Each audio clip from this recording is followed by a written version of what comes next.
Yo, yo. I am back once again with another video, man. Wasn't really planning on doing a video on this, but I was thinking about it, so might as well do one, right? Now, I usually don't do like TV show reviews. I do have a couple of other TV show reviews on the channel already. You can go and check that out. That was for WandaVision and Falcon and the Winter Soldier. I did that like, man, over a year ago now, which is crazy. But yeah, I don't really do TV show reviews, man. I'm usually a movie review guy, but I want to diversify and get into a little bit more TV shows. And just finished watching this TV show not too long ago, maybe a couple of days now. And like I said, man, I had some thoughts. Now, of course, by the title, you already know what that TV show is. That is the Mysterious Benedict Society, season one. Um, I guess I could go into what intrigued me into watching this show. I think it was TikTok, and they played a clip of the show. I didn't know what the show was at the time, but the clip really intrigued me, and I was like, man, I think I got to go watch that show. And that's the reason why I watched that show because the concept of you have this, I guess you could say, the media and them controlling the masses and subliminal messages. I'm really into stuff like that. So, once I saw that, I was like, yeah, this sounds like a show for me. So check it out. It's 8 episodes long. I'm not gonna break it down episode by episode. I'm just gonna give you my overall gist. And yeah, man, overall, I will say the show is, from what I expected it to be, it is a bit disappointing because I thought they was gonna like focus more on the, whole subliminal messages thing and the media controlling the masses and like that kind of like dystopian kind of like genre. I thought they was gonna delve more deep into that, like you know population control, and you have like the media and stuff. I thought it was gonna be more about that, but it really wasn't. It really focused on these four kids going to this school in order to stop what they call the emergency. And yeah, that's really what it was all about. These four kids that was like pretty much recruited by this guy. I guess you could say like he's some like he's almost like a Willy Wonka almost. And he recruits these four kids in order to stop the emergency. And the emergency is like these messages that get sent out, broadcasted out to the airwaves that controls people's thoughts and stuff like that, control people's thoughts and emotions and feelings. So that it was basically based around the four kids and the Willy Wonka type character, and there's other like important characters in this series, but yeah, man, overall, I would say that the show, it wasn't a bad show. I think the show is pretty decent. There are some things I did like about it, and there are some things I don't like.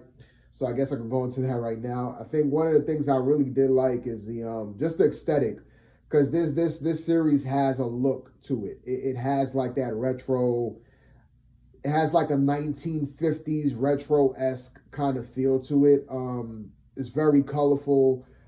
It will remind you of something like Willy Wonka and the Chocolate Factory. And I'm a huge fan of the Gene Wilder version of Willy Wonka and the Chocolate Factory, just by the aesthetics alone. So, like, just based off that, I think that was one of the more shining parts of this series.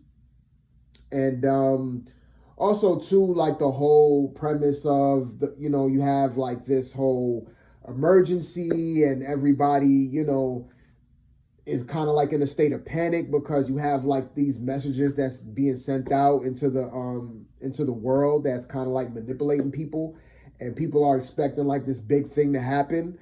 And I kind of like that aspect because I like dystopian type of movies. I guess you could say, for lack of a better term, I guess you could say conspiracy type TV shows and movies and stuff like that. So I did like that aspect of it, even though they didn't really delve deep into that. However, there are a few like there are really a few key issues with this series that I don't think that a lot of people will like. It kind of took me out the show. It was like very boring at parts, and I'm going to explain that right here. Now, I would say one of the things I don't like is the acting, and especially the acting from the child actors. Like the dialogue in this, like a lot of the dialogue is not fun to listen to. It's very boring. It's very wooden.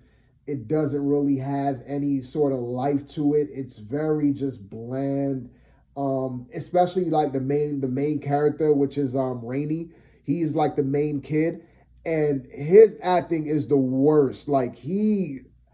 It's a cute little kid, man, but I mean, I don't know. I don't know if you could blame the directing, or I just think it's a little bit of both. It could be just the directing and just the way that he portrayed the role, because he doesn't show any emotion throughout the entire like season. He does not show any emotions. Scenes where you would think that he's supposed to have emotion, he really doesn't. Well, he should have emotion, but he just comes off blank, and it's just, I don't know, it just comes off as bland. And that, I could say the same thing for all the other kids in this movie. The only kid that done a decent job was I think her name is Constance. That's the little young girl. I think she was the best out of all of them. Her and the little the tomboy character. I forgot her name. Those were the two out of the four kids. Those were the two that kind of like did the best. But yeah, man, a lot of the acting, and especially from the child actors and the main child actor, which is the guy Rainey. I don't know the little kid's real name, but he's not a good actor at all. I'm sorry to say. I don't think he did a good job in this. He's not a strong. I wouldn't put him as a main character of anything, let alone a show like this. And the other thing I didn't like too, I kind of harped on this before, was, they talked about this whole emergency and everybody being in a state of panic, but they didn't really show that in the show. Like, they only talked about it. They talked about it here and there. They try to make it seem like it's a big deal, but when you watch the whole entire series, you don't really see the threat. You don't really see like, okay, they're talking about this emergency. People are being controlled by, subliminal messaging, but you don't really see that. All they do is just talk about it in certain episodes. They will bring it up from time to time, like, yeah, we got to stop the main guy from, sending out these messages.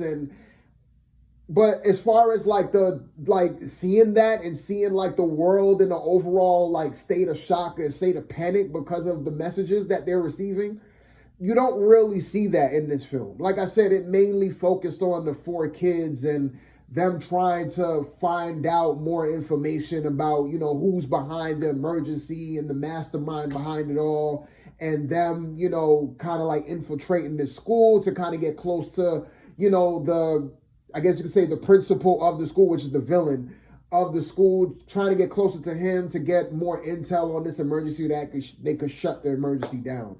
That's pretty much what the whole entire season was about. So you don't really get to see like the science behind the emergency. Yeah, it is there in certain episodes, but I really felt like they should have really delved a little bit more deeper into like the whole emergency and the signals and the media manipulating the masses. I think the first episode started off strong with that. You did get glimpses here and there of that. So I thought that as time progressed on with the episodes, we were going to get more like a little bit more of a backstory as far as like what the emergency all is about and see how it's affecting people. But all in all, you watch the series, you don't really get that. I don't know if I have anything else, man. I think that was pretty much it. Yeah, man. Overall, like this show is not a bad show. I'm kind of glad that I did see it. I don't know if I'm gonna watch season 2. I'm just still kind of iffy on it. Because like I said, the 8 episodes. There's some episodes that's cool, but it's not really anything that's going to be like, oh, I want to see it again. You know what I mean? A lot of the characters, they were okay at best, decent at best. So overall, I would say that this show is an okay show. It's on Disney Plus. If you want to check it out, you can go and check it out. But yeah, man, I think that's my thoughts overall. I'm trying to think of something else that really bothered me with the show, or something that, really stuck out to me, but I can't really think of anything else right now. Um yeah, man, I think that's pretty much it. So I know this is different from what I usually do, but I'm trying to delve into a little bit more TV shows. And yeah, man, that's my little review on the Mysterious Benedict Society. Have you guys seen it? Let me know in the comments. You know how y'all do. And yeah, until my next one, I'm out here.